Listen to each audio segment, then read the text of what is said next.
connected consumer.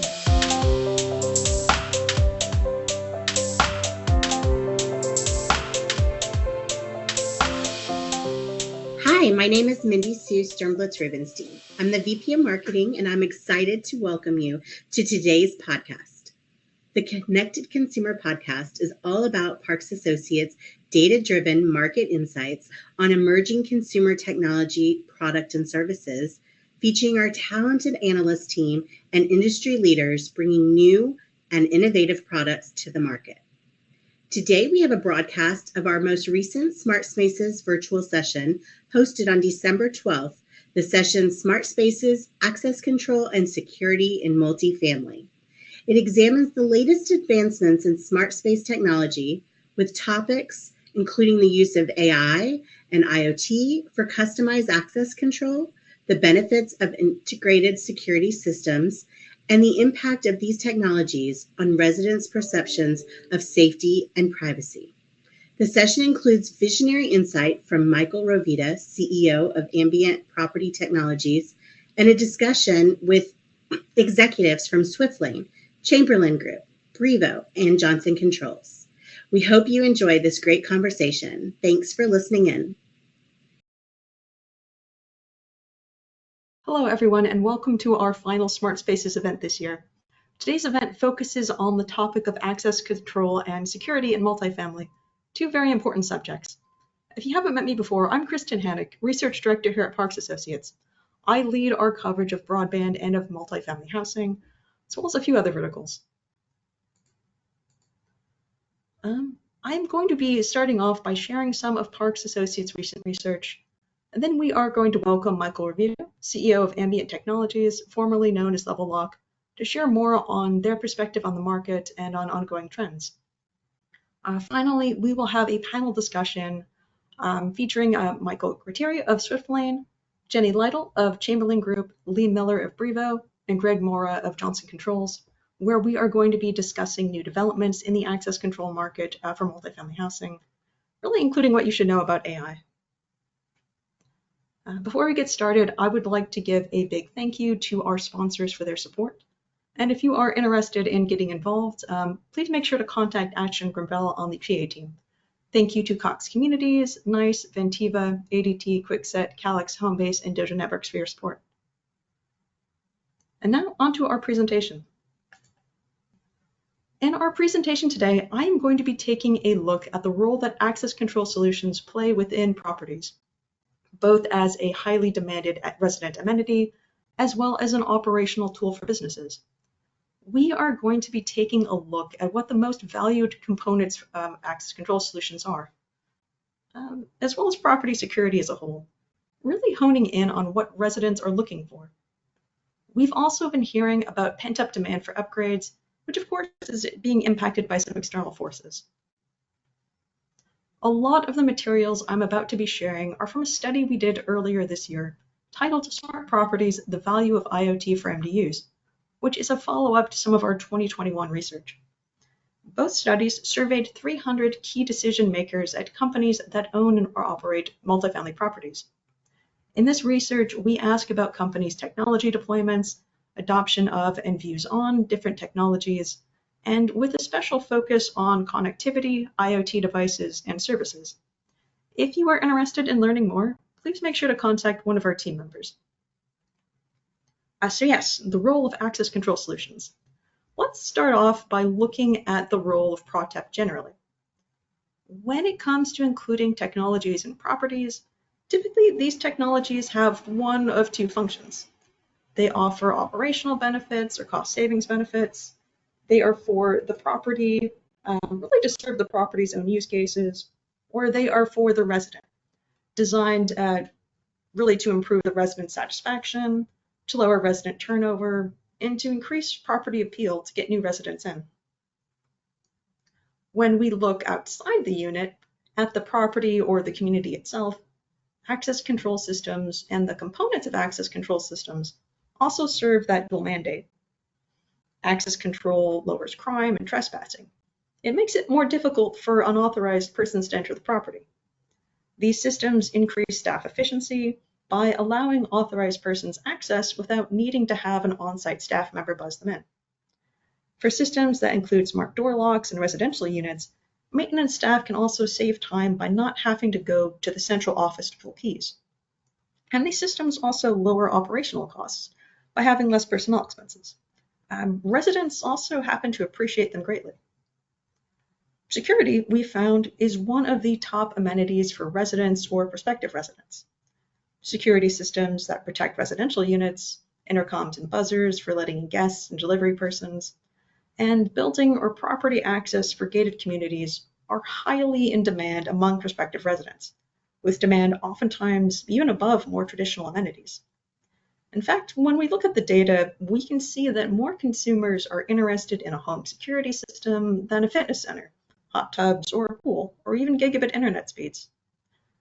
Package lockers and package management, a very hot topic in multifamily, are also somewhat lower in importance compared to home security. When we dig in a bit deeper to look at what the key drivers of smart device adoption are among multifamily residents, we see a strong interest overall in use cases that relate to safety and security. Deterring theft and detecting break-ins are extremely interesting to both current residents and prospective residents, as are solutions that allow residents to monitor activity both inside and outside their homes, as well as control access to their homes remotely. You might imagine that this is more appealing if someone lives in an area with more crime. That's not necessarily the case. We see a lot of interest among folks in all sorts of areas, as well as various building types. New advances in multifamily security solutions, video surveillance, and access control offer some intriguing ways of implementing these different use cases throughout different parts of the property. PropTech, and especially PropTech solutions that improve safety and security, are in high demand among properties.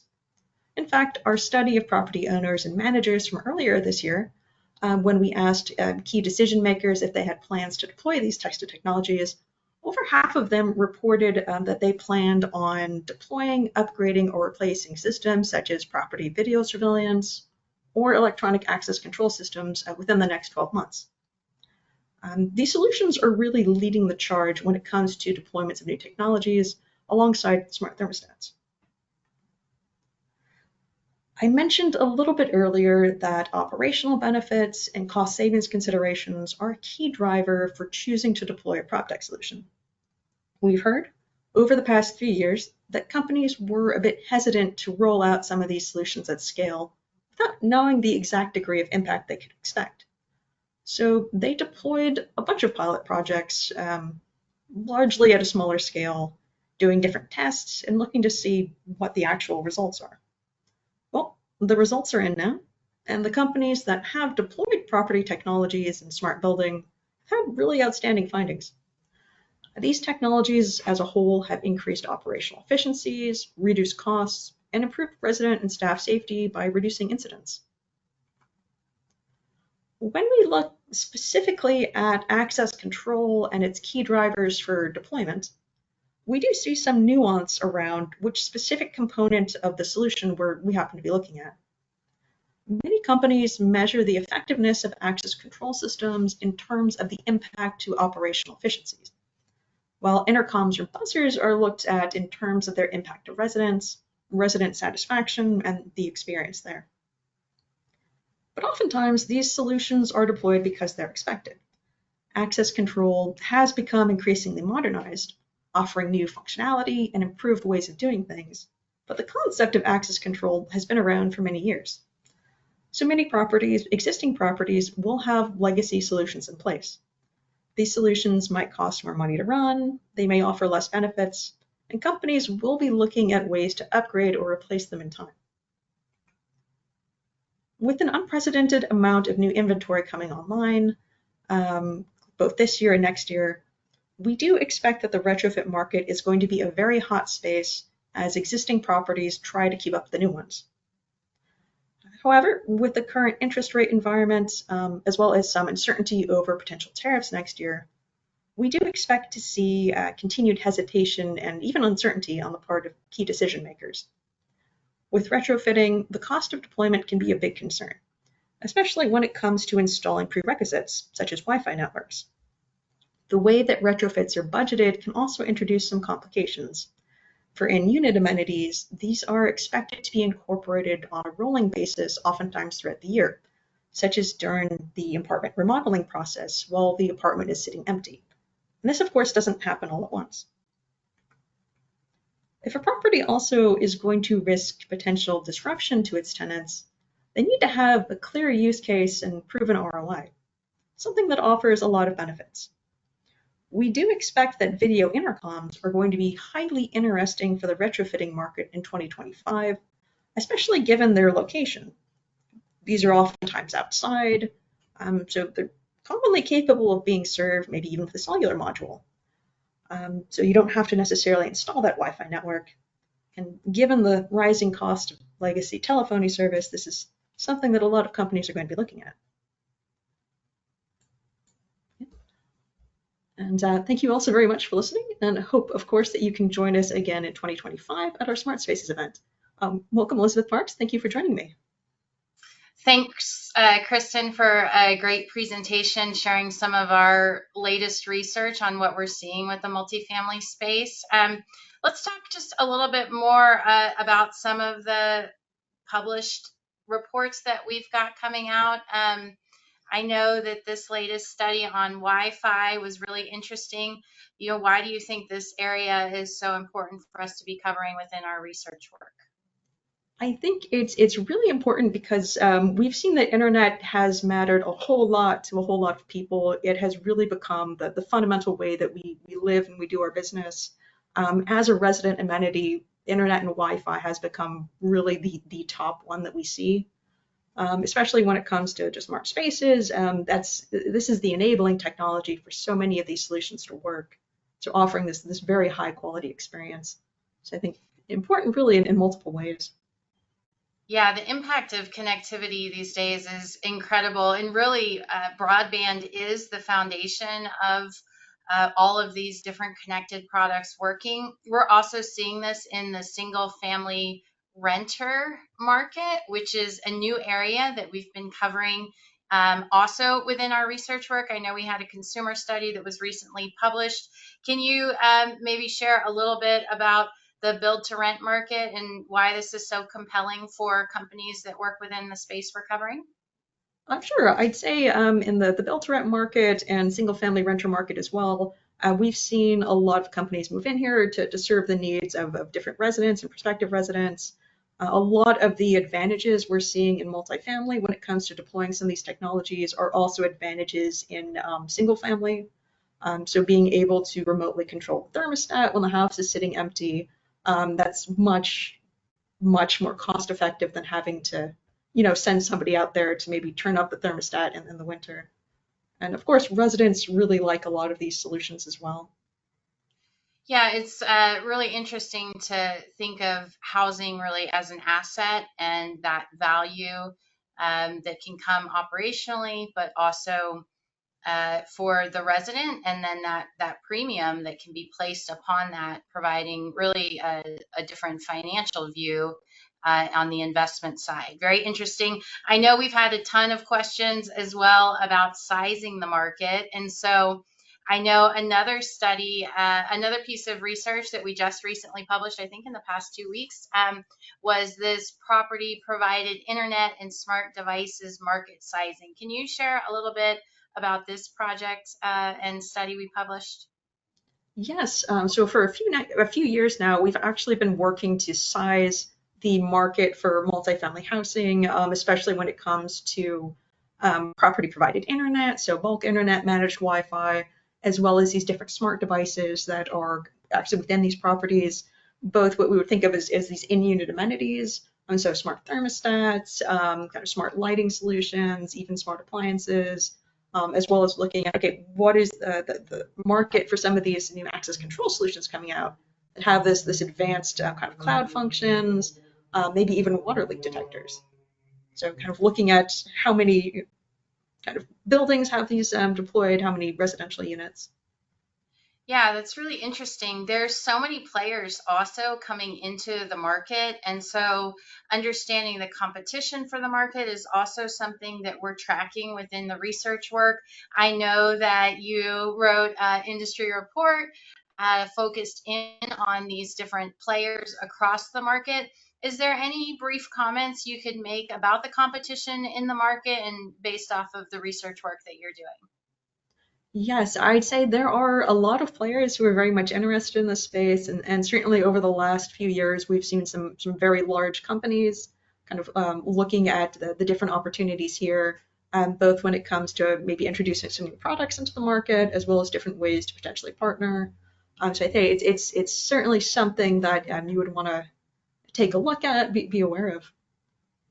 Yeah, absolutely. Lots of competition. Everybody sees the multifamily space as a real area to consider for their next dollars to come, and certainly those property owners and building managers also looking at those large investments. So when we're looking ahead to our year in 2025, we have a number of deliverables that we will be publishing across the year, almost 90 studies that come across from the work that we're doing in smart home and security, the entertainment and streaming markets. Of course, a huge focus on mobile and connectivity, the foundation of everything within the smart spaces markets, and that big focus on multifamily. Can you tell me a little bit and our audience about what you're excited about researching in 2025? Yes, I'd say a lot of us are kind of excited to see what 2025 holds when it comes to hopefully reigniting some of the new property developments and especially kind of the surge of demand we've seen in retrofitting. So yes, very much looking forward to it. Well, that's great. I know you will be busy working on all sorts of different deliverables in the coming year. And some of these are really going to focus in on the key themes that we're seeing across multifamily and the rental housing market. We really want to make sure that our audience and that the industry players know that we are very highly motivated to be talking to you all and understanding the solutions that you're bringing to market, that you're planning on deploying, and the new partnerships and business models that are being introduced. It's our role to make sense of everything that's going on. And so we would definitely invite you to meet with our team, to brief with us, where you're sharing more information about all of the things that you're working on so that we can best assess the market. So, Kristen, I want to see if you have any final comments here about these themes across multifamily and the rental housing market before we move on to our visionary speaker. Yes, I'd say it has been a very exciting time to look at what's going on in multifamily and rental. We've seen a lot of companies have a really far better understanding of this ROI picture. So a lot of the players, I would say, that had been looking at maybe a smaller scale deployment, they're looking at ways to maybe go full steam ahead. So certainly a lot of opportunities. Well, great. Thank you so much for your great presentation and for sharing with our audience. We appreciate you. And I'm very excited to have our keynote visionary speaker, Michael Rovito, CEO of Ambient, to join us next. First, though, I do want to give a very, very big thank you to our sponsors of our Smart Spaces conference in 2024.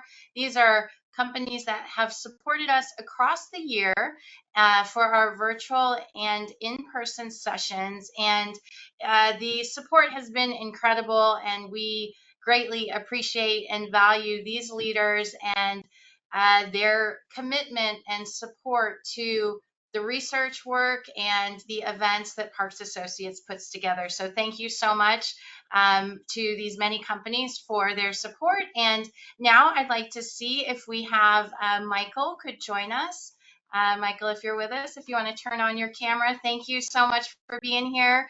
Again, for everybody, I'm Elizabeth Parks. I'm the president and CMO of Parks Associates. We're going to spend the next 30 minutes talking to Mike and listening to his great experience in the multifamily space.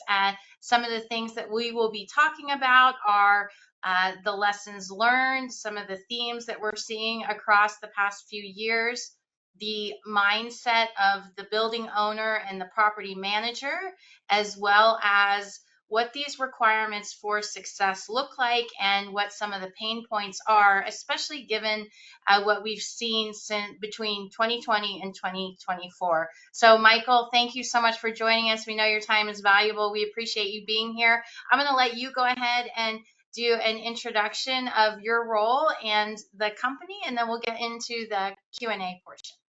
Yes. Hi. Thank you so much, Elizabeth, for having me. I'm Mike Rovito, CEO of Ambient Property Technologies. I'd like to start actually just by introducing the company because we've had we've changed names a couple times, and there's a lot of history to that's probably useful and help people understand where I'm coming from. So the story starts back in 2015 with Dwello. I was part of the founding team at Dwello, started back early 2015. We were the first smart apartment provider and broke a lot of the early ground in this industry. Those early days, we spent a lot of time educating apartment owners on the possibility of smart technology. It wasn't like it is today, where people have pretty well internalized the ROI and what the opportunities are. So there's a lot of feeling it out with the industry together, figuring out where those opportunities were, pushing boundaries and trying new things, integrating. We were the first company to integrate access control into a full smart community suite, integrated property management software, and so on and so forth. And I can remember back, the growth of the industry in that period, 2015 to 2020 was pretty significant. We were the first ones at OpTech with a smart apartment booth in 2016. By the time we got to 2019, I reckon there was at least 15 to 20. So there was an explosion of players in the market over that period of time. Then we entered sort of a phase of consolidation, but also an acceleration of growth in the industry. So during that period, 2020, I think COVID accelerated things a bit. It brought more attention to digital solutions. Self-touring was a catalyst for people to think strategically about access control and smart technology and smart apartments. So we saw a lot of growth for the industry as a whole. There was consolidation. We at Dwello, we bought Vivint's smart apartment business. We took over Zego's smart apartment business. And that was against a backdrop also where obviously there were some high profile financings. Latch and SmartRent's SPACs brought a lot of attention and money into the industry, and we felt like we needed to up our game as well. And if I'm being candid, thinking back to that period of time for us in particular, we were really good at service at Dwello. Our product was okay, was fine.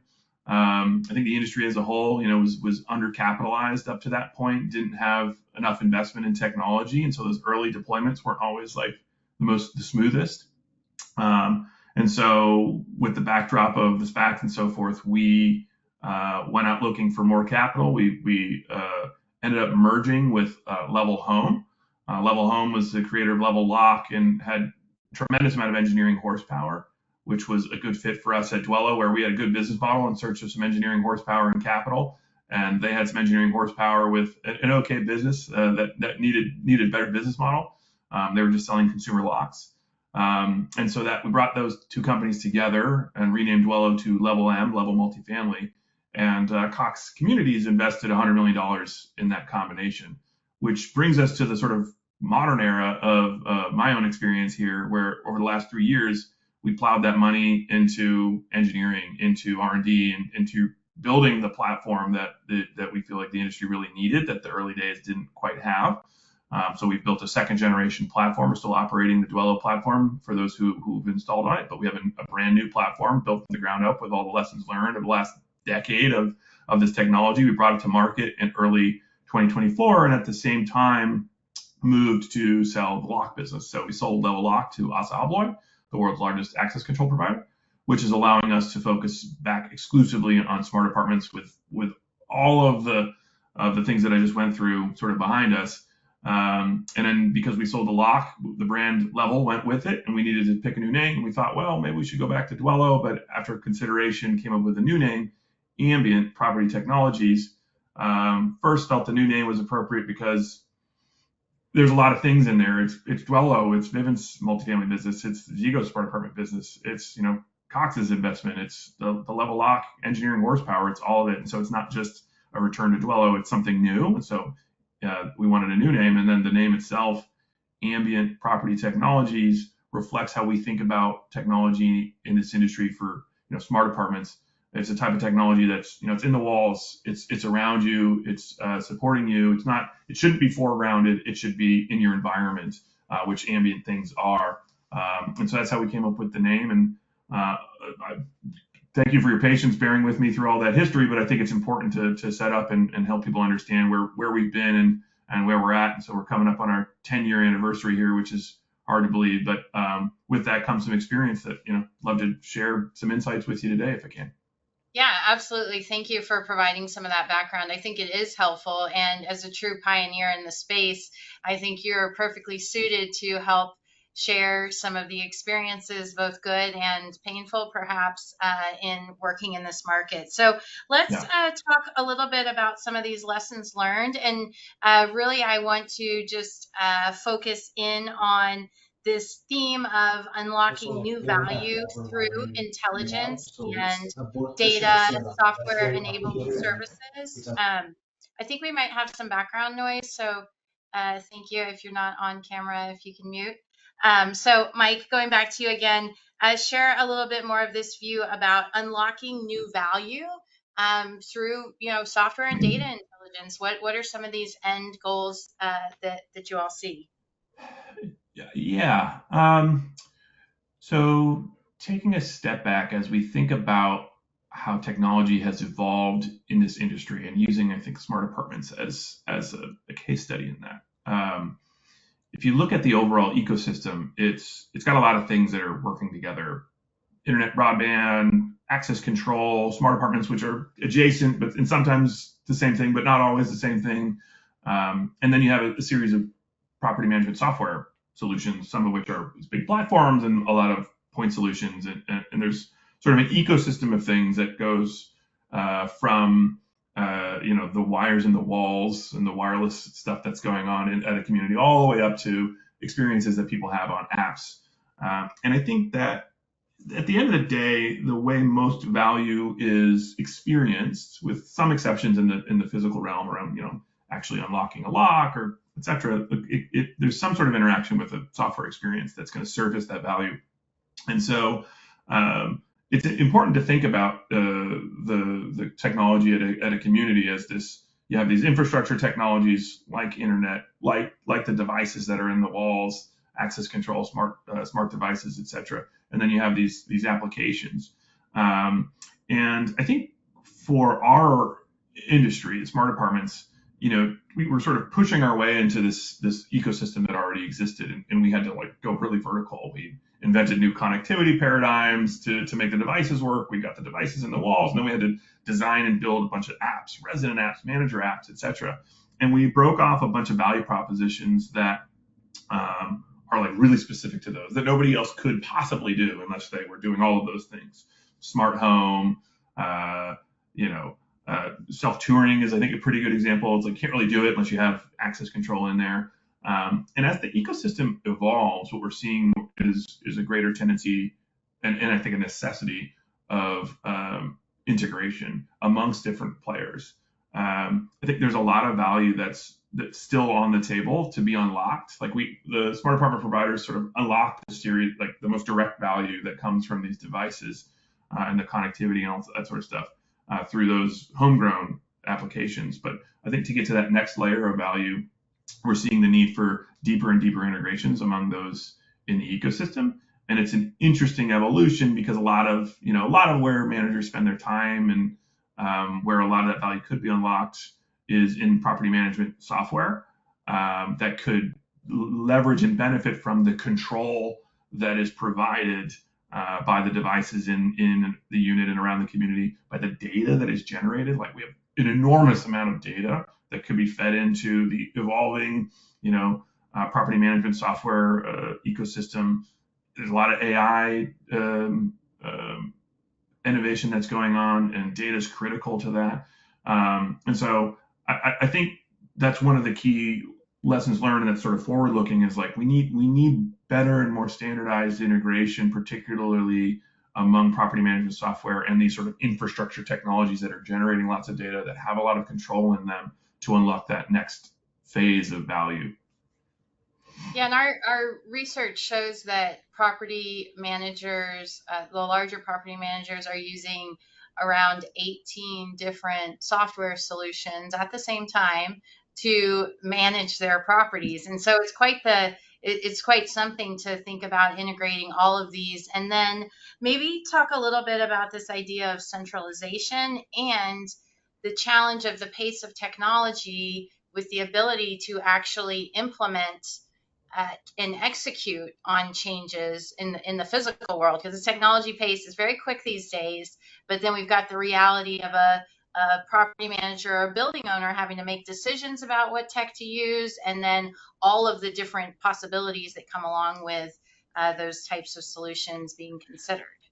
Yeah, I think there's sort of two themes I'd like to touch on here. First is like, so first I'll acknowledge that centralization I think is a key driving force here and is going to be putting a lot of pressure on the ecosystem to evolve to support the desire of more visionary customers who are starting to see that future and are trying to pursue that future and need these technologies to work together in different ways to support that. Dialing even back though, if you think about the evolution of smart devices and why people were buying them, I think there's a trajectory here that ties into centralization. I think owners are becoming more sophisticated and more strategic about this. Originally, for that first 5-6 years, smart apartments, smart technology was thought of almost exclusively as a resident amenity.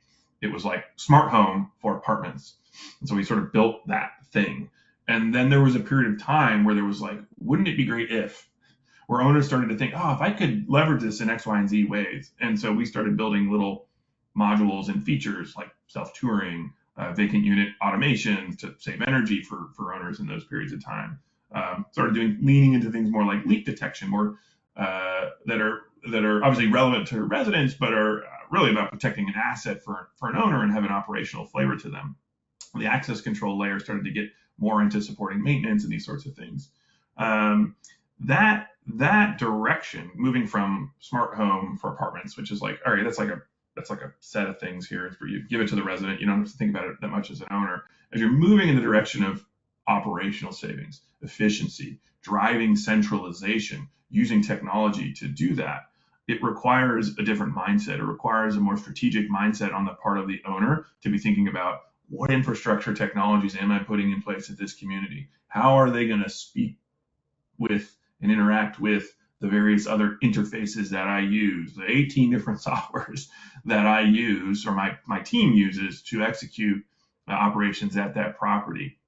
And so we're seeing a mindset shift from owners over the last few years, I think sort of sparked and catalyzed by self-touring, where they say, the old mindset was, well, if it ain't broke, don't fix it. And then suddenly it got broken by COVID. They had to fix it. They had to use technology, and it worked really well. And there was opportunities to save money and streamline things, and the pressures of higher labor rates, and it's harder to find great talent is forcing them to think more critically about this.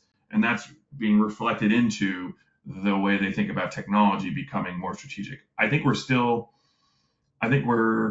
in the early phases of that. Frankly, I think that this next 5-year phase is going to be about the evolution of that. And one of the key things that is happening now and is so critical to make that actually go is having technology that's reliable enough to support that.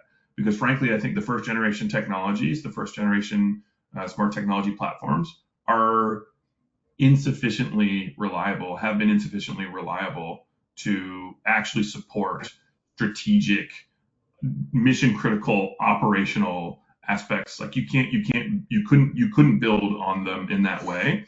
And what we believe is that through our second generation technology, we've cracked the code on that and actually have brought that reliability up to a point that is consistent with these operational centralization goals that these customers have.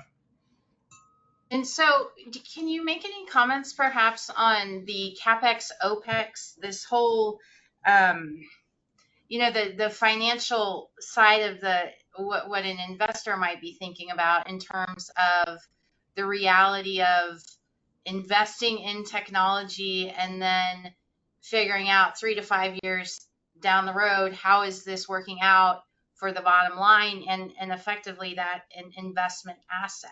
Is it completely different these days versus 8 or 10 years ago, or what about just 3 to 5 years ago? Yeah.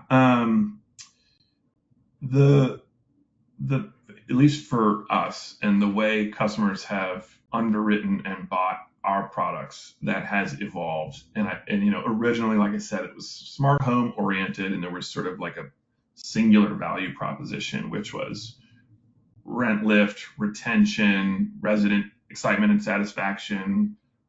Sometimes even like the building across the street has it, so I have to have it. So it may be not rent lift; it's just you're fighting off rent destruction.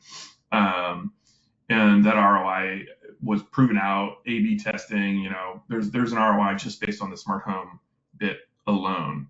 I think that we're seeing layering on more and more operational value propositions, which are, and by the way, some people really struggled with that first analysis, that first underwriting, because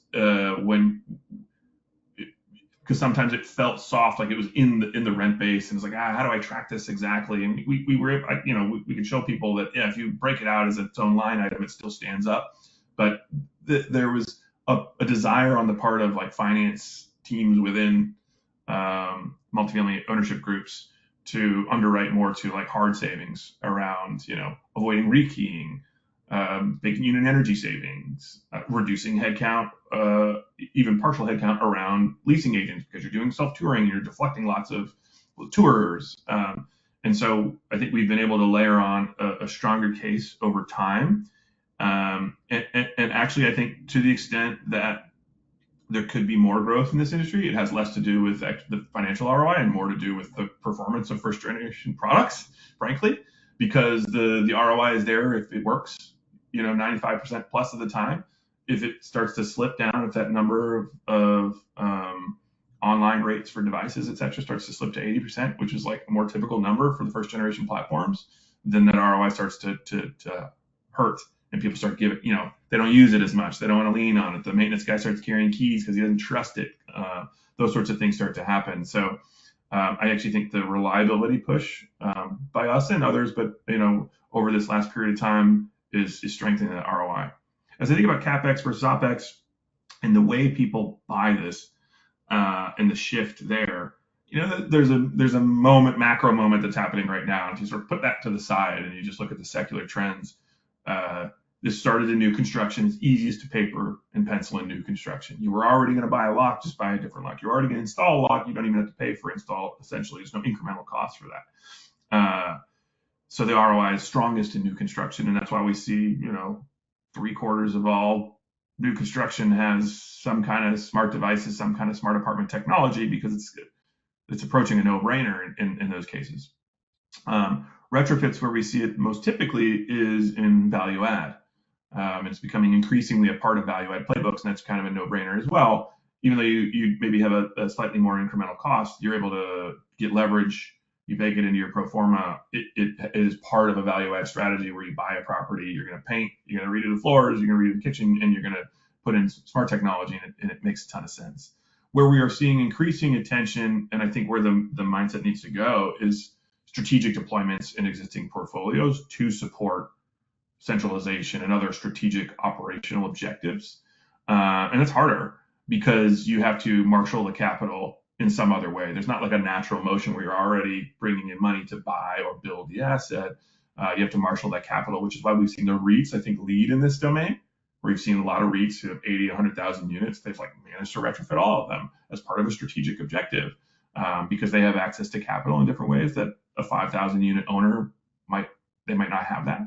And so I think coming up with solutions, or at least convincing owners that it's worth it to marshal the capital to do that, is, I think, our job as leaders in this industry, is to to help them see the strategic benefits. So they'll make that investment, and sometimes it's an investment of time on their part to do the analysis, marshal the capital, underwrite it, and then execute it. And so it's on us to convince them that that's worth it. Okay, so if with your great experience here, what would you say are the biggest pain points right now for these property owners and building managers? I know we talked a lot about a lot of different things, but what is the top pain point that they're dealing with? Within technology, you mean like Well, I mean, within their operating their properties, is it yeah. labor? Is it the getting the residents to No. stay in the property? Yeah.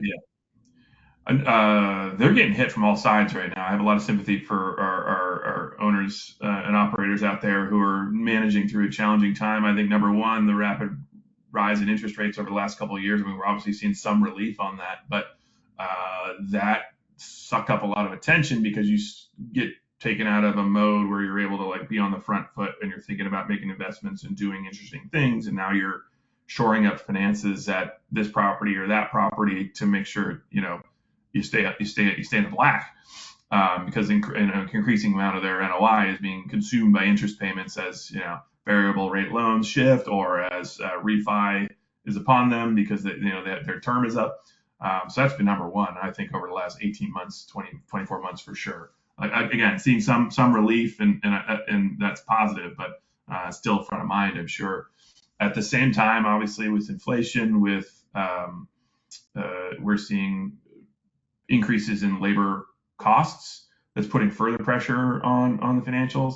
That's more competitive in the labor pools that tend to support the communities, maintenance staff, leasing staff, and they're dealing with that. So just turnover and the hourly rate that you have to pay is going up. I think another big one I thought mentioned earlier is insurance rates have gone up quite a bit. And so, across each of those big three, I feel like, we can't really do anything about interest rates. It's outside of our control, but we can help at the margins, supporting, lower staffing models, avoiding risk, leak, other items that contribute to high insurance rates, and help deflect and defray some of those costs as they go on. And so we're always looking for ways to support owners with whatever's front of mind for them, and those are the things that we see are front of mind. Yeah, absolutely. Yeah, and water leaks and fire are for sure the biggest insurance claims in the home, whether it's multifamily or single family. And so any ways to mitigate that risk are going to become important. And very, very early days for these types of devices in market. I mean, we're counting only 3 to 4% of U.S. households having a smart water leak detector, and it's really a relatively inexpensive solution in a single family home, and multifamily maybe a little bit more complicated there, but still that savings that can come through. And I think we'll see more and more insurance companies be able to really understand that formula that they need for their actuaries, and for all of the financial models that are built around insurance and premiums. And so that is a huge area that we're covering within our research, not just as it relates to smart spaces, but also the single family home. So very interesting there.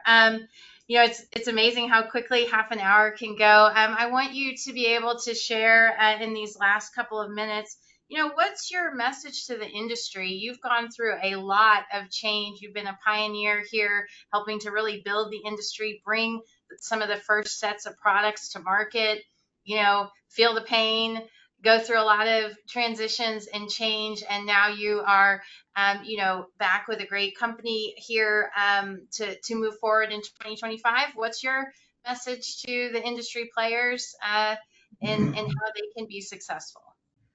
Yeah, I think the smart apartment space, smart technology broadly, and multifamily is reaching a new phase of maturation.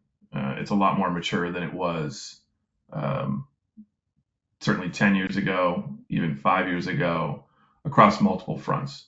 I think you're going to see more stability in terms of the providers. There's been a wave of consolidation. There's a more appropriate number of providers left. You can really count the major players on one hand. There was a time when you need both hands and feet to do that, and that's a difficult spot for a customer to be in, is to pick among that many. So now it's a more limited set with more distinct offerings and strengths. And then I think the technology evolution. I get the sense, if I think back, a lot of why owners passed, back in the day on an ROI that clearly penciled out. It was sort of risk adjusted, right? They didn't know, is the technology going to work? Is it going to move on? Like, I think we've sorted out a lot of that risk. The technology is much more mature, much more reliable. The execution risk on these sorts of projects is lower. We know what we're doing. We've done hundreds of thousands of these things. We know how to execute. I think the industry broadly knows better how to execute than it did. So I think this is a time, as people come out of their interest rate crouch and they start thinking about what's next. Being strategic around smart technology is a good place to put attention, because the industry, I think, is ready for it. It's mature enough. The players are mature enough, and the technology is mature enough. Well, great. Well, Mike, thank you so much for joining us. We know how valuable your time is. We really appreciate your experience and perspective on this space and where it's headed in 2025. And I promise we will be tracking you and the business and all the things that are happening in the multifamily space. And we certainly hope to be seeing you in person in 2025 and inviting you back to participate at our event. So thank you so much for joining us today. Thank you, Elizabeth. Appreciate the time.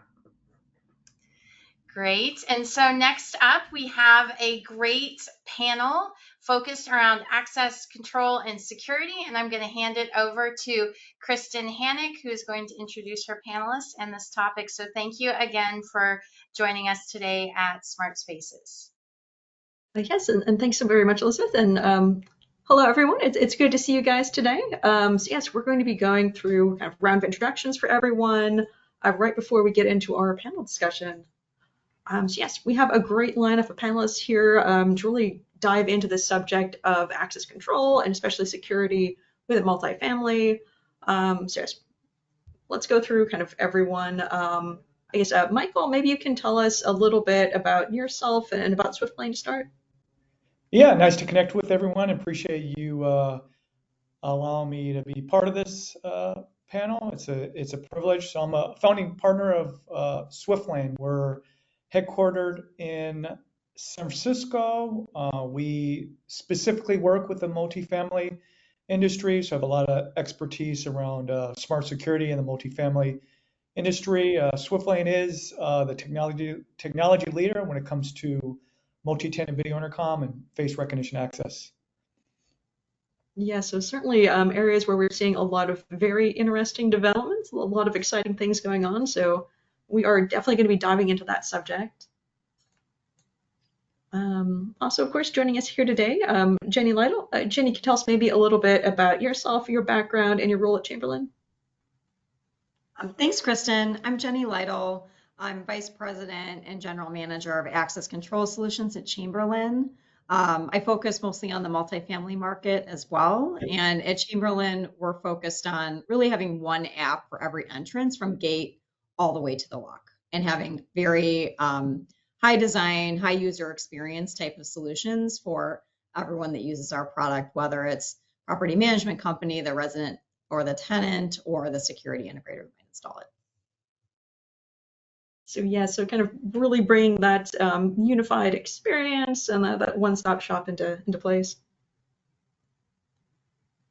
All right. So yes, also joining us today, Lee Miller of Brivo. Lee, can you tell us maybe a little bit about yourself and your role at Brivo? Absolutely. My name is Lee Miller. I head up the multifamily business at Brivo. Brivo is a cloud-based access control as well as cameras that comes into a unified platform. We specialize in multifamily as well as commercial and enterprise.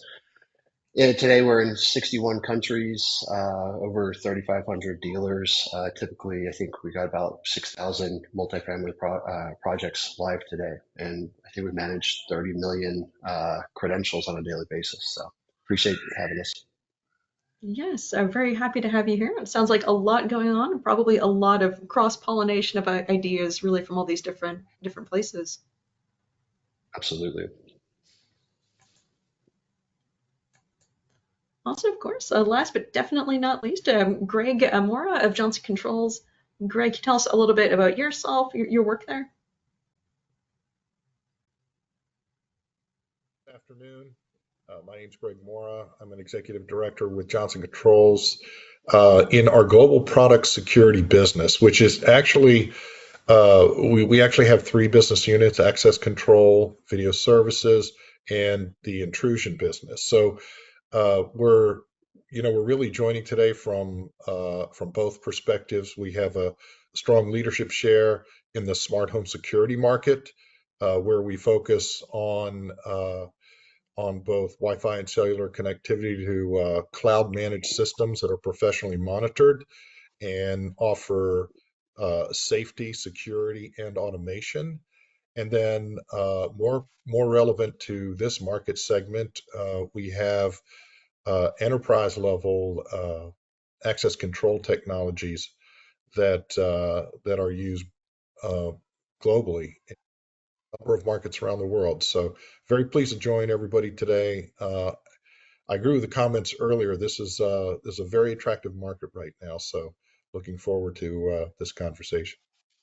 Yes, it's a very exciting space, and I'm very much looking forward to diving into this subject and learning more from all of you guys.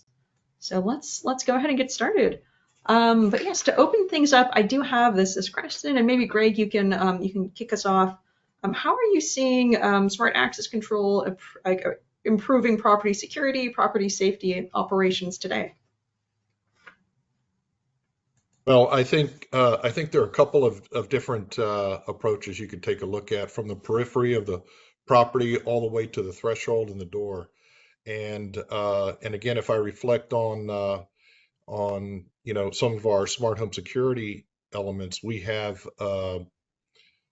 solutions now that are able to allow for some of the advanced features, very attractive features like intercom features, where you'll get recognition on your home security system of someone who wants to, let's say, buzz in and gain access. And then some of the other attributes for just the full value play in a multifamily home, where you have not only access control, but you have water protection, smart water protection, and consumables protection, along with your other security devices. So having that all integrated in a common platform with a broad array of sensors at the edge that can give you intelligence about what's going on, I think offers a more complete solution than just narrowly access. Okay, so kind of taking this approach with a lot of integrations, partnerships, making sure to serve this whole package. That's correct. Yes. Yeah.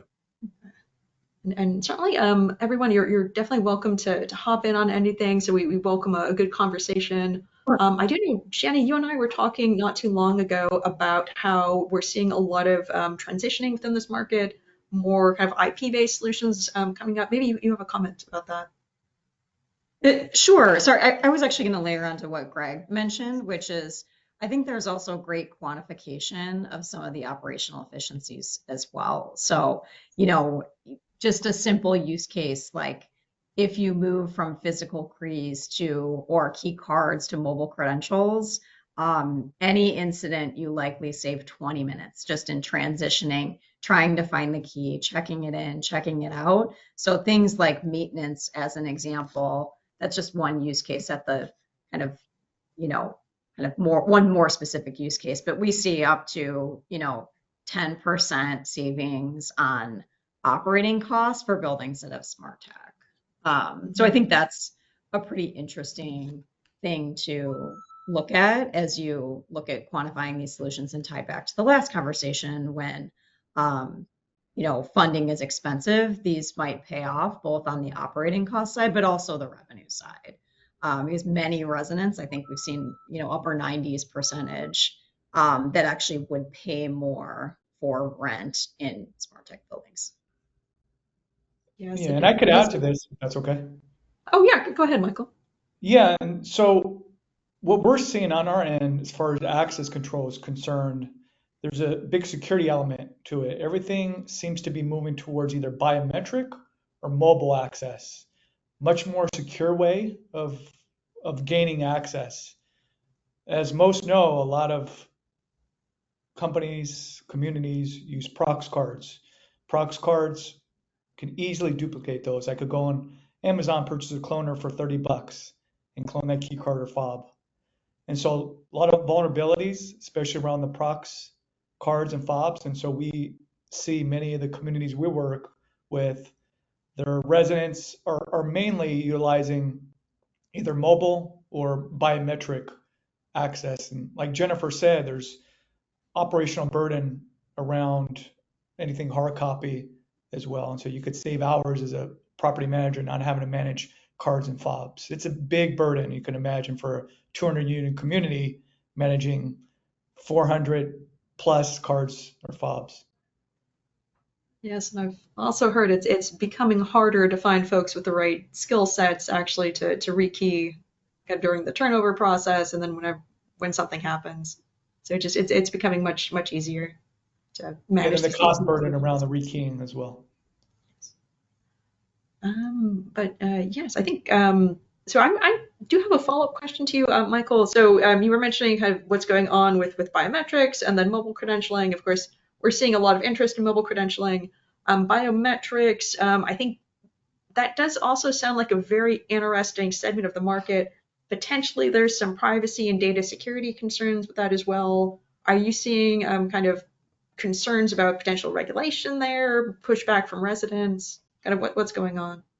Yeah, and so we process tens of millions of face unlocks per year.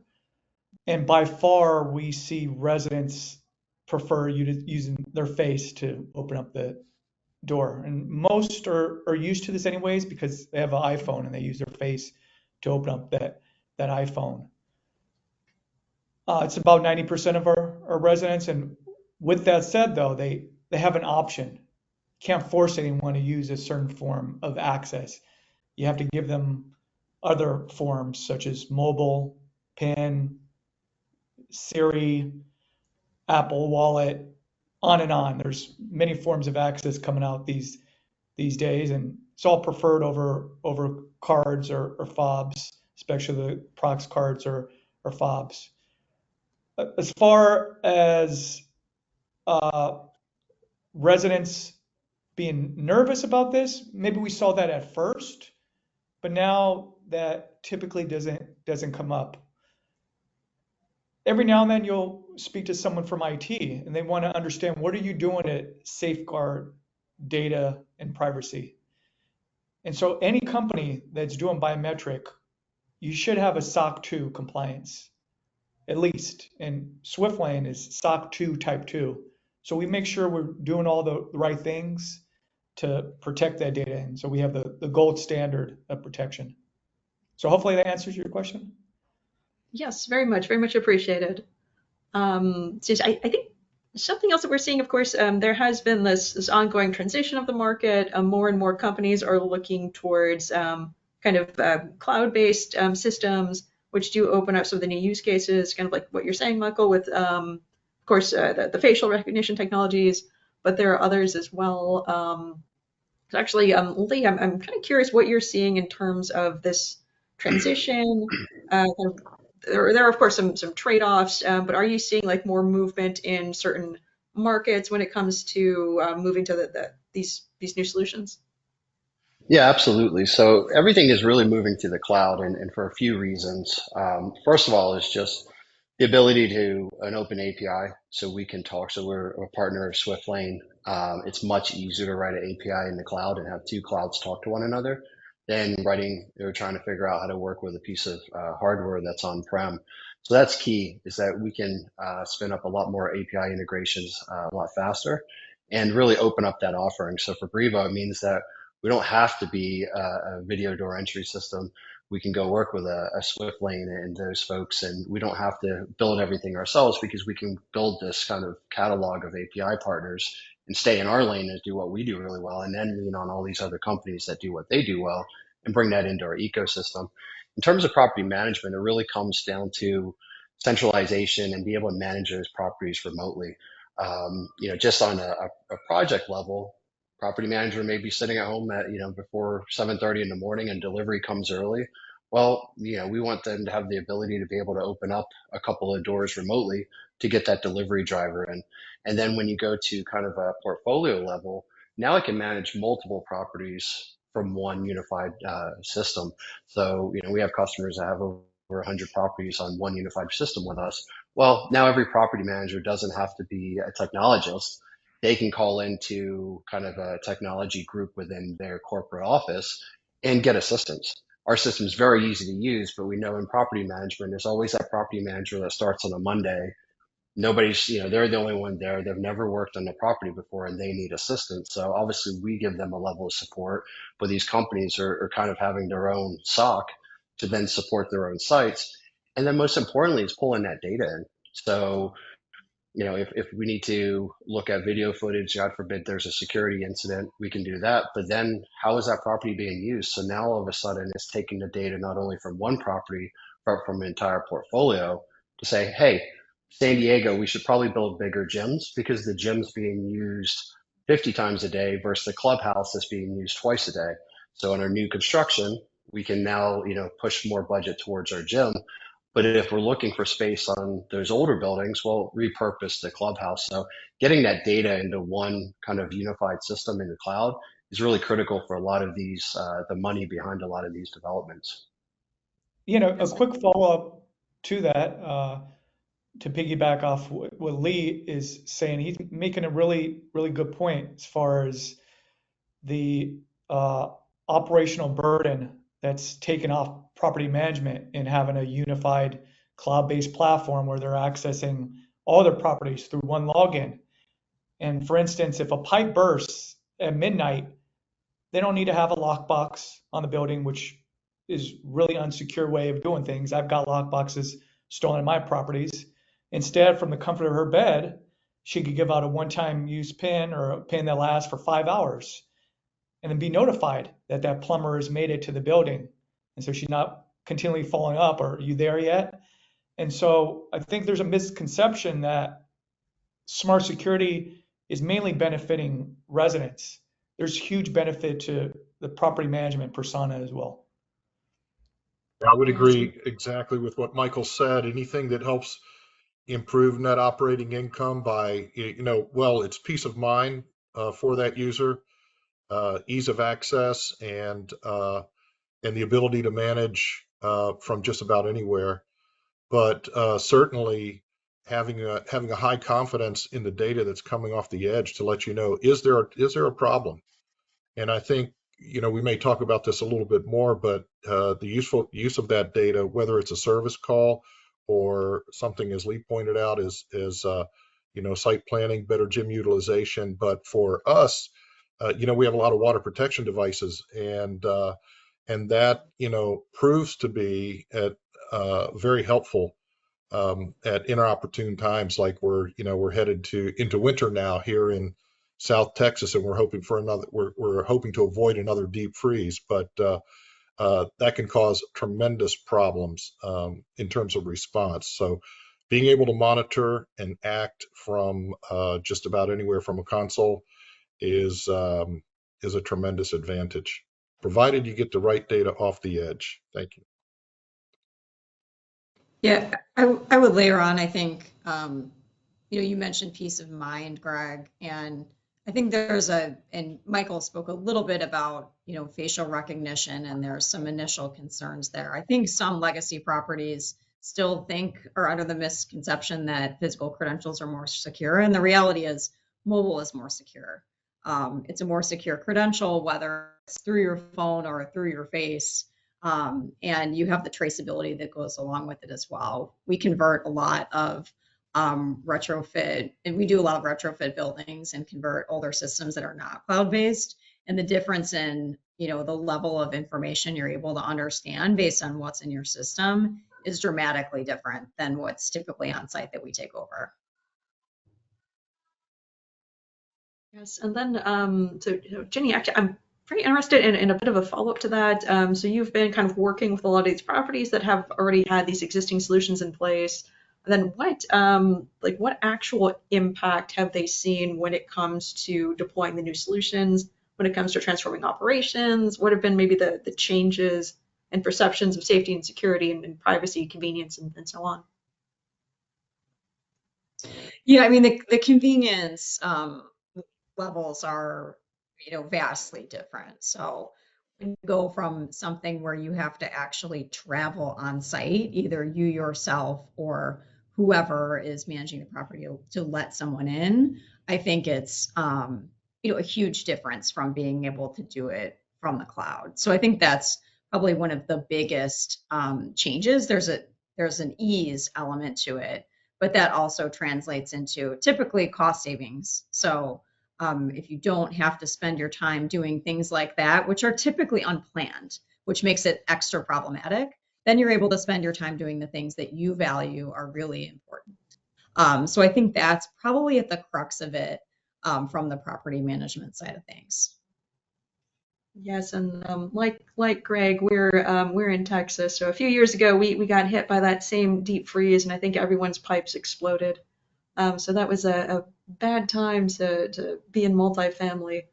But yes, I think a lot of very solid cost savings if you can especially kind of get to some of those water leaks early, stop them, kind of get folks not having to pull keys all the time, kind of take advantage of centralization.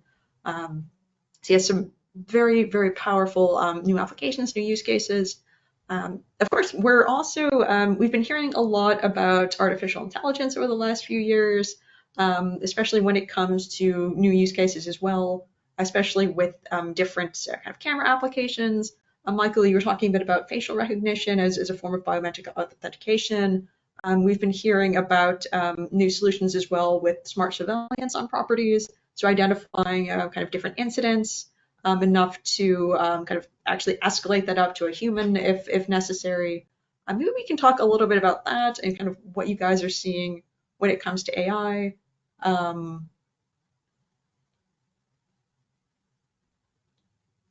I guess Lee, Jenny, Michael. I'll jump in. Absolutely. Yes, So go ahead. yeah, I think there's two parts of it. I think our sister company Eagle Eye, cloud-based cameras. We use it there for the typical camera solutions, right? I want to be able to find. I see there's an incident with a resident or a non-resident, and I can see that there's an access event within Brivo, but also that ties to the video within our Eagle Eye system. I see they come in, they're in a red hoodie. Well, I need to see what they did after they came through that front entrance, right? So being able to just simply search red hoodie and be able to find those cameras where, that person went and kind of see what their path was to whatever incident happened is key. So I think things like that are going to continue to change within the camera side. Being in the cloud makes it a lot easier. So really, as long as you have that good video footage, getting that video footage into the cloud and allow the cloud and the AI in there to be able to do those smart things is key there. And I think the other part for property managers is probably their biggest nightmare. And back to the property manager stuck there on a Monday on their first day, and it has all this technology, not knowing how to use it, is calling into support. Yes, everybody has 24/7 support, but the problem with property managers, if you've been to an OpTech or something like that, you see all the different things that they have to interact with on a daily basis managing a property, and sitting on hold for support isn't the best thing for a property manager. So I think just AI in terms of that support. Hey, I need to create a key for a new resident, or hey, I'm trying to find a resident that I just moved into RealPage or property management software. Where are they now? That's what I think is going to change most drastically for a property manager, because it's just going to make it a lot easier for them to use. Yes, we have training for new properties. We have trainings that go on for, somebody has a staff turnover, but you're always going to have that property manager that has a resident in front of them that needs to achieve something right there in the next 5 minutes. If not, the resident's going to get frustrated. Well, a quick chatbot that you'd be able to go in, ask a question, get the answer, and be able to do that within the system is going to be key. I think the AI has this whole spectrum and everybody has these grand plans. Well, let's just simplify some of these very basic things with AI, and then let's work on those other things later. Yes, so really addressing those pain points. Oh, sorry, Jenny. I was going to layer on, I think, Lee, what you said is really interesting. It's kind of help me help you is how I think about it. So, if you're a property manager and you manage 20 buildings, you probably have thousands of access points over the course of one day. So the data is a blessing because you have a lot of it, but it's also a curse because being able to navigate through it can be really tricky. And so having the functionality to be able to say, hey, MyQ, tell me what I've missed. What was supposed to happen that didn't, what went wrong today, and kind of helping de-risk like what I missed, I think is really interesting. So for me, I think the most exciting thing is how we can use AI to help mine the data, because there is so much of it. But we also think about it from a product development standpoint of how do we use AI and machine learning to help us solve many problems better. I think it's less about one AI branded product and more about the usage of it throughout the system. Yes, and I think certainly we've been hearing a lot of interest from folks, even years ago, saying that they saw an enormous amount of benefit in kind of creating this data lake, being able to run all these different types of analyses. But the reality is a lot of kind of owners and operators, they don't necessarily have the in-house data scientists to get the most out of that. So having kind of AI functionality to even just be able to do the queries for them, kind of get that up and running would be of enormous benefit. And Greg, I think you looks like you have a comment. Yeah, I was going to add that. I mean, I think these are great examples. A couple of great examples there. Sometimes it's the little things that help. So if you're, if you have prop tech deployed, a good amount of it is going to be, battery powered. You've got a service staff that's going to also be very, very busy. Having some intelligence around, the fuel gauging and things that's going on out there that would make for more meaningful service rounds, and just, you can take in contextual data as well. I mean, we're just talking about weather events or other events where there could be, power losses, and then, you have some insight as to how your system's health, and again, any preventive measure. The first example that came up reminded me of a situation where a lot of these edge devices are now becoming more multi-sensor. So you've got mics and speakers and other sensors built in to a lot of perimeter security devices to allow you to to do more than just video analytics, and that's been leading the way quite a bit for AI in this space, for how we've been using devices quite a bit, from a variety of recognition points, but also the listening aspect of it. And I think that's even moving into adjacencies where perhaps not in apartment communities, but there's certainly, vape detection and other things that are going on in different types of spaces. But it's just going to continue growing, and the application space will be, there's going to be continued demand for these types of devices, especially I would say a multi-sensor or a multi-function device out at the edge. Yeah, so lots of new potential use cases there, lots of benefits, and some of them we haven't even imagined yet. That's exactly, yes. But yes, I think so. We talked a lot about how this movement to the cloud and kind of rolling out these new APIs have allowed all these different types of integrations and data sharing and new types of functionalities. So I get my question kind of to you guys again.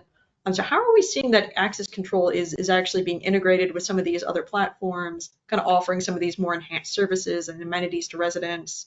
Are we seeing that this is something that kind of a lot of you guys, kind of as vendors in the space, are taking on to forming partnerships, or are you seeing a lot of demand kind of within the owners and operators to do some of that in-house? Yeah, I could touch on this, and Lee had mentioned this earlier, given an example of the Swiftlane Brivo partnership. Brivo is experts when it comes to access control. They've been doing it 20 plus years. Swiftlane were experts when it comes to multi-tenant video intercom and that face recognition access. And so with smart security alone, not even taking into account the other pieces of building tech like smart thermostats, with smart security alone, there's like 5-6 pieces. You have that video intercom, you have the gate access, you have common access like at a fitness room where you need a mobile reader, you have the smart locks, you have the surveillance. That's many pieces right there. And so what we've done at Swiftlane is we brought that all together on one platform. We don't try to be smart building experts, because I feel that could potentially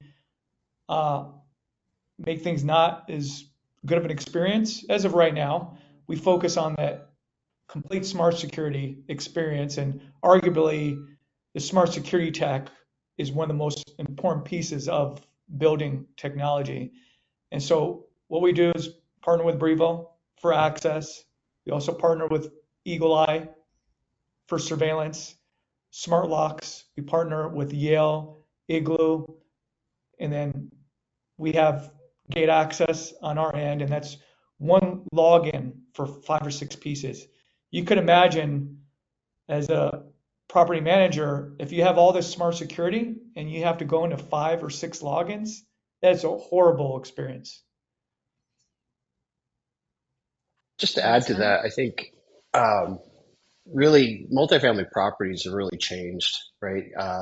In Texas, we have plenty of land, and all of a sudden you can build a nice garden style, and you're absolutely okay. You step into places like Seattle or downtown LA, you're kind of dealing with the space that you can find for sale, right? So you're finding a lot of the time that these buildings aren't just multifamily buildings anymore; they're mixed use. So you're stepping into, hey, you need to, and sometimes this is needed by the city to get planning permission. Well, it needs to be mixed use. You have to be able to have mixed use parking. You need a level of retail there, restaurants, those sorts of things for the local neighborhood. And, it's no longer getting somebody in and out of a door.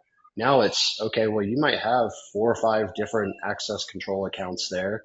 They need to be able to share doors. Yes, you might have somebody that owns the building and the parking, but then you might have a hair salon that may need to give access to their customers to the parking. And I think that's where the complexity really comes into these properties is Brivo doesn't want to get into parking management. We don't want to get into, workforce housing and shared workspaces, those sorts of things. So that kind of open platform allows us to pull in those companies that already are monetizing and managing that parking. Right? If somebody shows up and somebody's in that guest parking spot already, Brivo doesn't want to be responsible for finding that person another spot. We have solutions that do that, but only because we have that open platform can we do that. So I think that's key, is that we're not talking about typical multifamily walk up, multifamily only. Now there's an aspect of, kind of live, what I think is like live, play, work, those sorts of things all come into one building, and that's where it gets very complex. And if you don't have that open platform, you really can't compete for that business. Certainly kind of leveraging those platforms and pushing forward to look at these new types of partnerships that aren't necessarily in multifamily housing. It's folks serving these other different markets as well. Absolutely. Okay, and then Jenny, Greg, I'm interested also in what you guys are kind of seeing in these markets. Kind of what has been maybe your company's approach. What are you seeing with other folks?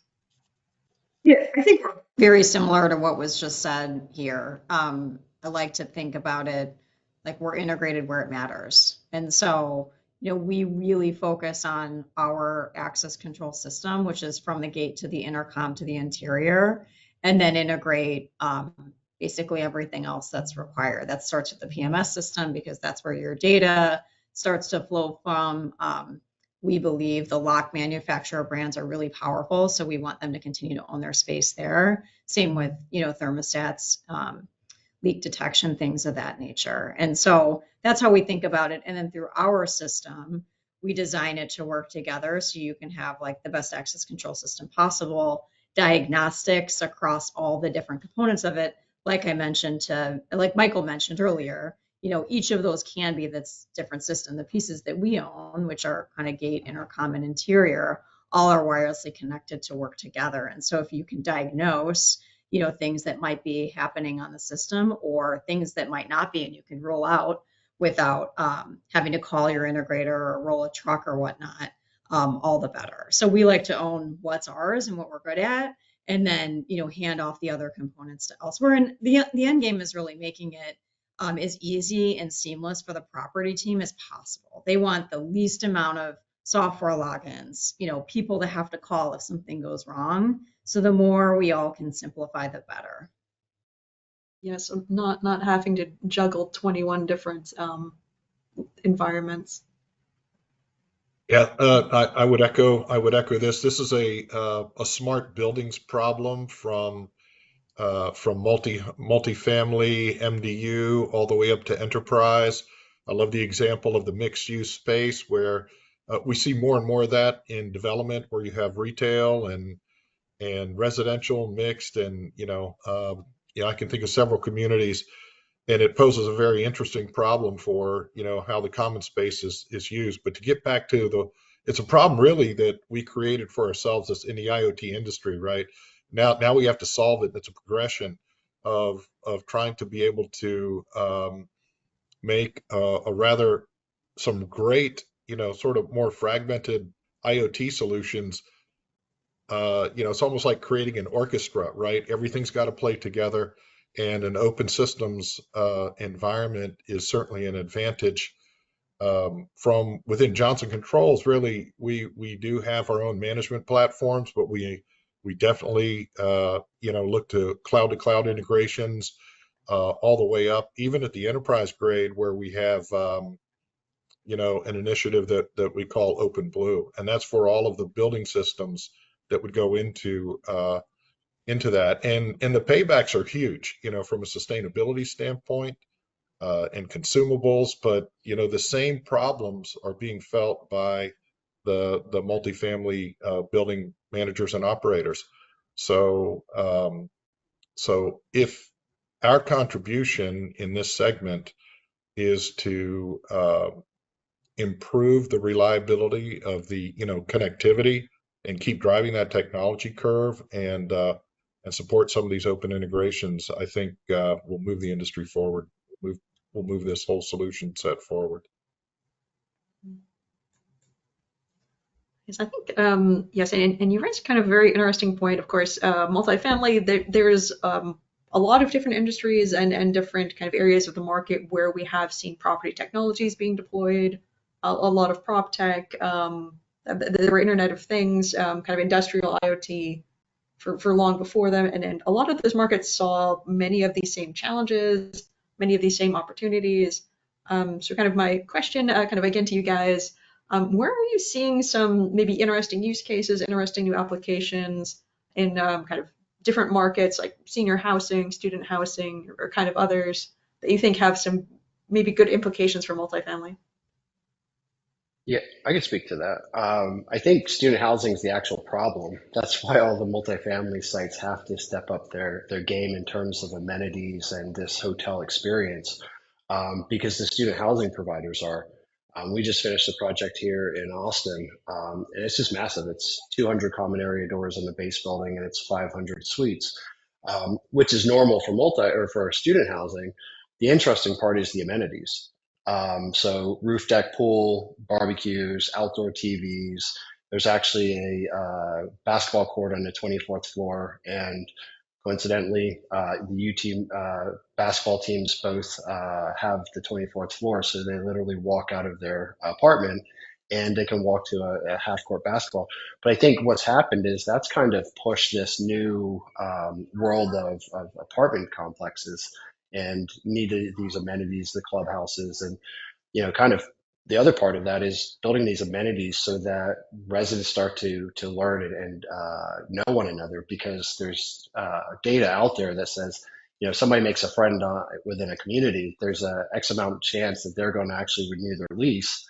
So, I think it's kind of driving it all the way through. And then in terms of senior, it's the same thing. People are wanting that hotel experience. People are kind of like, hey, I'm downsizing, but if I'm downsizing, I don't want to be maintaining my yard. I want to make sure that I have these amenities. I don't want to have to drive every morning to the gym and deal with the typical 7 a.m. Gym crowd. So I think that really over, especially at least the last 5 to 10 years, the level across all of these, kind of student, typical Class A, Class B multifamily, as well as senior living, has the expectation of the customer is so much higher now, especially with some of the rents that we're trying to get. Now all of a sudden, and yes, where you start seeing these companies ask, well, I have this use case of I need to secure the building because I built this 40-story building with a roof deck and a pool, but now all of a sudden I have to worry about these bat jumpers, right? Now, in London and Seattle, you have folks going up and jumping off these buildings. Well, that's a real, problem, because they have a roof deck and it's easy for people to access that. So they're going to pick these buildings. So these are all things that, property managers, like, I have to provide them, but they're causing another level of issues for them. And we have to figure out the technology to not only secure it, but make it a good experience for the resident. So not having to make a trade-off between kind of security and convenience. Absolutely. Yeah. We do have some questions in from the audience, so I'm going to just take a quick peek at them. If anyone else would like to jump on this subject as well, you're certainly welcome to. So yes, we do have one question, and kind of not really aimed at anyone in particular, but asking about the Matter protocol. So I hear more and more about the Matter protocol and devices being Matter compliant. How do you see this impacting your platforms?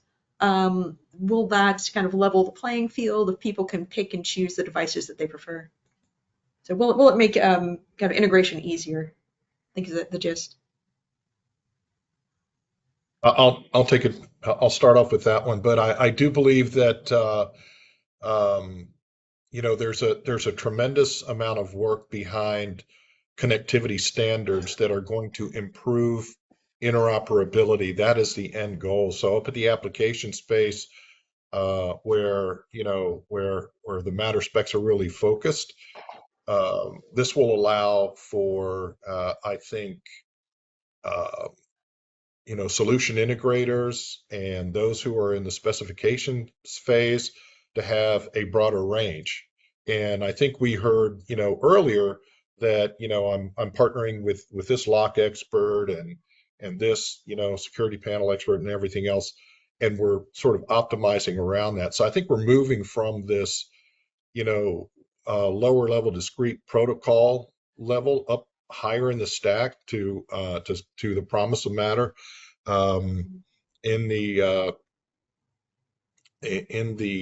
alliances that I attend to, there's a lot of work going on there, a lot of invested. We have a number of engineers focused on getting our entire ecosystem Matter compliant. We've been involved since day one. So now it's a question of when will the market in general be ready? And I think we're going to see in 2025 more visibility for that.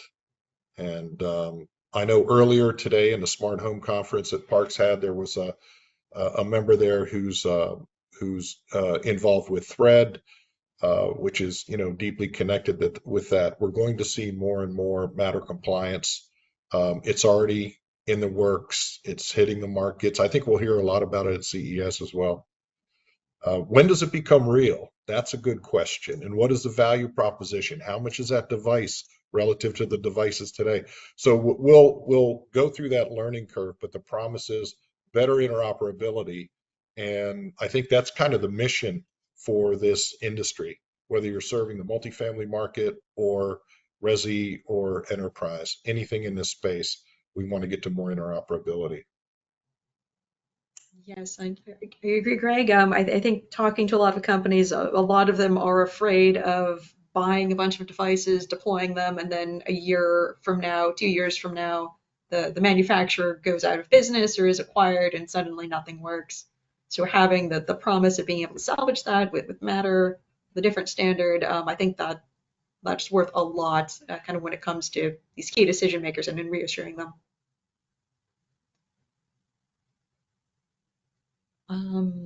Yes, so we have another question in. This one is asking a little bit about the transition to the cloud. So asking if we expect to see, will access control be completely dependent on the cloud in the future, or is there going to be kind of a continued role for on-site servers, local servers? Yeah, I'll take that one. Oh, go ahead, Michael. No, Go you for it. first. Nope, go for it. Okay, yeah, real I quick. think, Yeah, we're fighting here. Real quick, in my professional opinion, it depends on the use case. I think the majority of use cases, cloud is going to be the option. I don't know what percentage, maybe 80%. There's going to be certain applications like federal government where cloud may not be prevalent. I think Lee could add more color to this. yeah, absolutely. It's really down to the use case, right? But I think in, kind of multifamily, people are scared what happens when I come disconnected from the cloud. Really, the key is having a system that still runs even when that connection to the cloud is down. I think that's the part that answers that. That for most people, you can have a great Wi-Fi and internet connection to your building. However, if somebody 2 blocks down the road, cuts that fiber because building a new building, all of a sudden, the connectivity is gone. So at least with Brivo, our systems still run completely off of that on-site panel, still logging, and when we gain access to the cloud, we then put all the events there, and we also have cellular backup. So you don't have to be connected to the cloud. Yes, you can do a lot more when you are connected to the cloud. But as Michael said, I think there are still going to be different use cases, federal government, those sorts of things that are going to be slower to adopt to the cloud. But once again, that comes down to your security compliance and how well you secure that data in the cloud and things around it, right? So, yeah, I think multifamily, it's 100% you should be going to the cloud for everything. But outside of that, I think it comes down to use cases. I think, pardon me, I would say, the de facto going forward is dual path to the cloud. Cellular and broadband, you've got to be there. I think that's belt and suspenders, and that's the way all of our smart home security systems are built, with adequate battery backup. Should you have more than just your broadband dropout, that also provides alternate paths for certain level of provisioning, which can be important at certain times if there's some disruption. And fully agree with the comment about government. Yeah, that will still require some heavy on-prem influence. So depending upon that market segment, I think as manufacturers and providers, we've we've got to support all the requirements. It's kind of on us, but for those on the consuming side, I think you're going to want to look at that. Also, 5G, with 5G becoming more prevalent now and managed networks, it will, I think, at least with the promise of 5G and connectivity, it's going to be, uh, uh, much more, higher confidence to have and maintain, uh, good cloud connectivity. Yeah. Lee makes a really good point when he's talking about, and then Greg as well, talking about cell connectivity, but then the offline connection as well. So for instance, we work with HOA buildings that are 4 units to Greystar managed properties that are 400 plus units. It's a different ball game when you're dealing with a small building. A lot of these small buildings, they have a buzzer system running that intercom, or they have a landline running that intercom. That's a completely different conversation, but they have no internet connectivity. And so it is important as a provider, you have a cell connectivity option for those buildings. Otherwise, you have to go out and get that internet connectivity. But with that said, is that this is all in the cloud. What are you going to do if that cell connectivity drops? Even though cell is arguably more reliable than internet, it may drop. You need to have offline connectivity, I believe, no matter what. Stored in a local cache that if that internet or cellular drops, you don't have to worry about residents being locked out at midnight, because the reality is a lot of these buildings stop using regular keys. And then maybe that one regular key is with someone who's already sleeping. And you don't want those people locked out. That's a nightmare situation. So offline connectivity is huge if you're doing anything cloud. It's the number one thing that we look at when we look at product development is if we do this, what happens when power and internet goes down? Last thing we want is Failing property gracefully. managers getting exactly. And we hold 250,000 credentials on our panels, and we log 60,000 events, and we have power backup. Like Greg said, and what we dealt with a few years ago with the Great Freeze, where properties were without power and internet for 3 days. Obviously, you can't answer that at all times, but a couple days or a day of backup allows you to put a plan in place before you go forward. But yeah, that is key. Is power goes down, internet goes down. It's Friday night at midnight. We don't want 20 residents stuck outside their door. So Yes, I think definitely agree. And Michael, I think you raised a great point. So we've seen in our research that there is still an enormous kind of number of buzzers that are connected via these legacy telephone lines. I think we heard from AT&T not too long ago that they're actually looking at completely phasing out their copper network in the next 5 years. Yep. So there is going to be an incredible number of properties who are going to be looking for new solutions, kind of retrofitting what's already in place or just replacing it entirely. I think they're going to have to look at cellular technologies or different ways of doing that, because they can't just have these systems fail on them. Yeah, most definitely. You're absolutely right about landlines being sunsetted. In certain zip codes in the country, you cannot even purchase a landline anymore. And it's pretty ridiculous how much some of these buildings are paying, and it's all over the place because FCC has removed the cap as far as what telecom could charge. They could charge whatever they want. We've seen 10-unit buildings paying $500 a month for their antiquated intercom system. Not a good combination. No, and I think that kind of completely changes the value proposition for a lot of these companies when it comes to deploying kind of new next generation intercoms, because suddenly it's saving them, as you're saying, $500 a month or more. But yes, I think that was about it from the audience. So yes, thank you also very much for this wonderful conversation. I think we covered a lot of excellent ground and very much appreciated. Thank you. Thank you. thanks for having us. Yeah. Yes, thank you so very much for joining us. But yes, so thanks everyone for tuning in. Very much appreciated. So we do have, let me see. So we've seen a lot of different opportunities across these markets. So a lot of evolution, very kind of exciting changes. As a reminder, Parks Associates conducts regular primary research really throughout the year on a variety of verticals, including multifamily. We also do custom marketing services, including white papers, webinars, and podcasts. Please make sure to reach out to a member of the team if you're interested. And again, we hope that you join us in 2025 for our virtual and in-person series of events.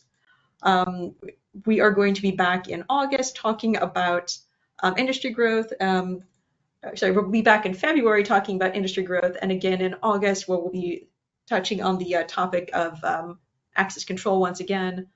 In September, we expect to be back in person, talking about a much wider variety of subjects, as well as offering some networking opportunities, and we will keep you all posted on the exact date and location.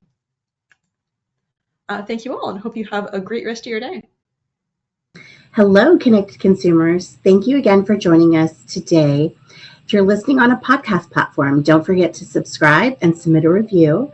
And for those that are watching us on YouTube, hit like and subscribe as well.